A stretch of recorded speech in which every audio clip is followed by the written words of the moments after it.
15.5 বছর ভিক্ষুকের ঝুলি গলায় নিয়ে অনেকে যাত্রা শুরু করেছিল রাজনীতিতে। পরে তারা হয়েছে হাজার হাজার কোটি টাকার মালিক এবং নিজের বাপের বাড়ি যতটা ধনী শ্বশুর বাড়ি থেকে বানাইছে তার চেয়ে বেশি ধনী। ওই চুরির টাকা কোথায় রাখবে? জনগণের চুরির টাকা নিয়ে ওখানে রেখেছে। এনাফ ইজ এনাফ, যা হয়েছে যথেষ্ট হয়েছে। এই পথে আর কেউ হাঁটুক, কোনো ফেসিবাদ হাঁটুক জাতি এটা দেখতে চায় না। আমরা মিথ্যা কোনো আশ্রয় জাতিকে দেব না। কিন্তু একটা কথা আল্লাহ তাআলাকে সাক্ষী রেখে বলবো, বাংলাদেশের মানুষের জীবন, সম্পদ এবং ইজ্জত এই তিনটার হবো ইনশাআল্লাহ আমরা পাহারা দেব।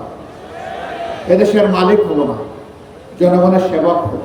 আর প্রতি বছর জনপ্রতিনিধিরা তাদের পারিবারিক সদস্যদের সহ জাতির সামনে তাদের সম্পদ বিবরণী পেশ করতে বাধ্য হবে। 15.5 বছর ভিক্ষুকের ঝুলি গলায় নিয়ে অনেকে যাত্রা শুরু করেছিল রাজনীতিতে।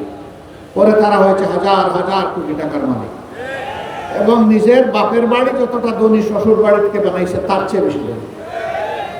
ওই চুরির টাকা কোথায় রাখবে? জনগণের চুরির টাকা নিয়ে ওখানে রেখেছে।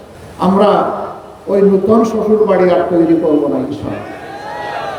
শ্বশুর বাড়ি থেকে যৌতুক নেওয়া যেমন হারাম, জনগণের লুণ্ঠিত টাকা ওদের কাছে রাখাও তার চেয়ে ভয়াবহ। এই দুইটার ইনশাআল্লাহ অবসান হবে। এই প্রিয় দেশে নারী পুরুষ সবাই মিলে দুনিয়ার সব জায়গার মতো বাংলাদেশ।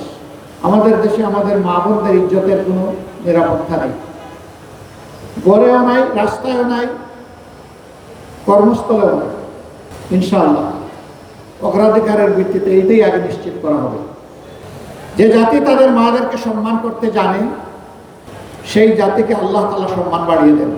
আর যে জাতি তাদের মায়েদেরকে, মায়ের জাতিকে, মা বোন এবং মেয়েদেরকে সম্মান করতে জানে না, আল্লাহ তাআলা কিভাবে তাদেরকে সম্মানিত করবে? দুইজন মানুষ তারা সবাই মায়ের গর্ভ থেকে দুনিয়ায় এসেছে। হযরত আদম আলাইহিস সালাম এবং হযরত হাওয়া আলাইহিস সালাম, বাকি সবাই মায়ের পেট থেকে দুনিয়ায় এসেছে। হযরত ঈসা ইবনে মারইয়াম আলাইহিস সালামের বাবা ছিলেন না, কিন্তু মা ছিলেন। মায়ের ঋণ শোধ করা কোনো সন্তানের পক্ষে সম্ভব নয়। সেই মাকে একটু সম্মানও দেখাবো না, এর চাইতে বড় জুলুম আর কি হতে পারে?